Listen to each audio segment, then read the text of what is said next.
பயந்துகிட்டு இருந்தோம்னா கஷ்டமாயிரும்.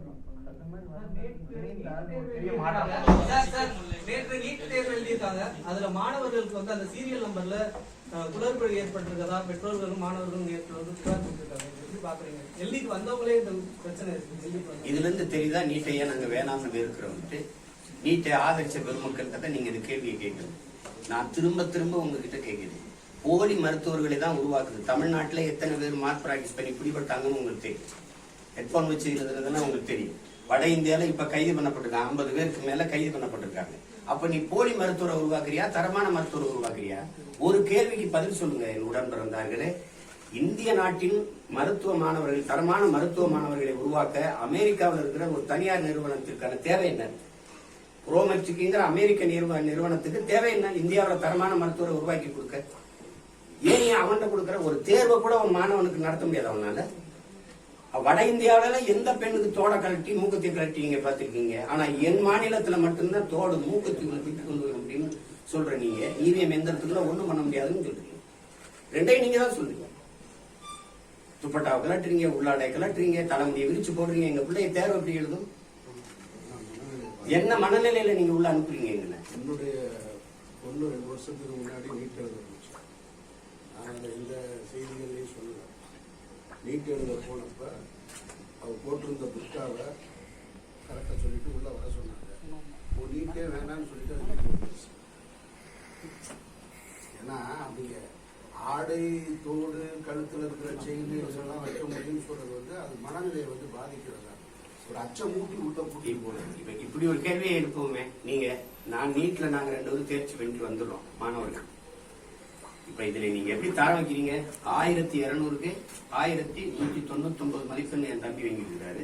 நான் 800 வாங்கி எல்லையில தான் தேர்ச்சி விட்டுருக்கேன். பார்டர்ல பாஸ் பண்ணிருக்கேன். ஆனா நான் நீட்ல தேர்ச்சி விட்டுறேன். இவர் நீட்ல தோற்றுவார். அப்ப இவர் தகுதியற்ற மாணவர்ன்றீங்க மருத்துவம். இப்ப நீங்க இந்த +2 மதிப்பெண் எதுக்கு அப்புறம்? அப்ப தூக்கி நேரடியா நீட்டுக்கான கோச்சிங் வச்சுட்டு நீங்க அப்படியே கொண்டு போயிருங்க. எதுக்கு +2 மதிப்பெண் இருக்கு?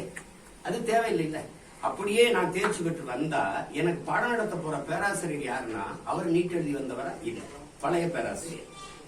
பாடத்திட்டத்துலதான் மாறுதல் இருக்கா? இல்ல, அதே பழைய சிலபஸ் தான். அப்ப அதே பேராசிரியர், அதே பாடத்திட்டம், அப்புறம் எப்படி தரமான மருத்துவம் கிடைக்கும் வரும்? தரமான மருத்துவரை நீ எப்படி உருவாக்குவ? தனியார் மூலம் நடத்துறாங்க.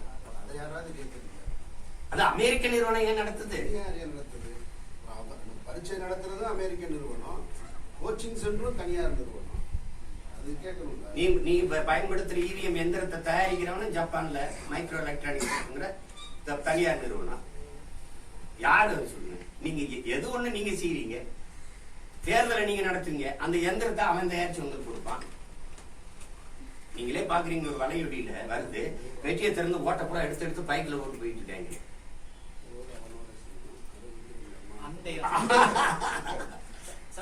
சிறையில் சவுக்கு தாக்கப்பட்டார் என்கிறார்கள்.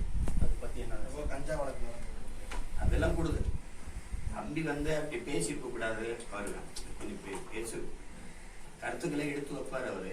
ஆனாலும் மதிப்புக்குரிய ஏடிஜிபி அருண் அவர்களையும் அந்த பெண் காவலர்களை எல்லாம் இணைச்சு பேசிக்கூடாது. அதை தவிர்த்துக்கலாம் தம்பி. அதுக்காக அவர் மேல கஞ்சா வச்சு எப்படி கஞ்சா வந்தது? இத்தனை நாள் அவர்கிட்ட கஞ்சா இல்லையா? இத்தனை நாள் கஞ்சா இருந்ததா? திடீர்னு வந்துச்சு அவர்கிட்ட. அந்த அளவு அதிகமா சொல்றாங்க சார். முதல்ல 400 கிராம், நாங்க இப்ப 3 கிலோ 30 கிலோ வரைக்கும் கூட வர சரியா. சவுக்கு சங்கர்ங்கிறத கஞ்சா சங்கர் ஆக்குறதுக்கு வேலை நடத்துவாங்க. அதெல்லாம் சிறைக்குள்ள வச்சு அடிக்கிறது, தாக்குறதுல அதெல்லாம் ரொம்ப கொடுத்து ஆமா. ராகுல் காந்தி ஒரு என்ன சொல்லுவாங்கன்னா, அந்த விபத்து இதெல்லாம் பார்க்கும்போது ஒரு உயிர் பயத்தை கொடுக்குது. வெளியில போய் பேசாம இருக்கணும், பேசக்கூடாது அப்படின்னு அச்சப்படுத்துறதுக்கான வேலை திட்டங்கள் தான் இதெல்லாம். இந்திய பிரதமர் போலவே தமிழக முதல்வரும் செய்தியாளர்களை சந்திக்காமலே இருக்கிறாங்க. அதை எப்படி பாக்குறீங்க? செய்தியாளர்களை சந்திக்கவே இல்லைன்னு தான் பாக்குறேன்.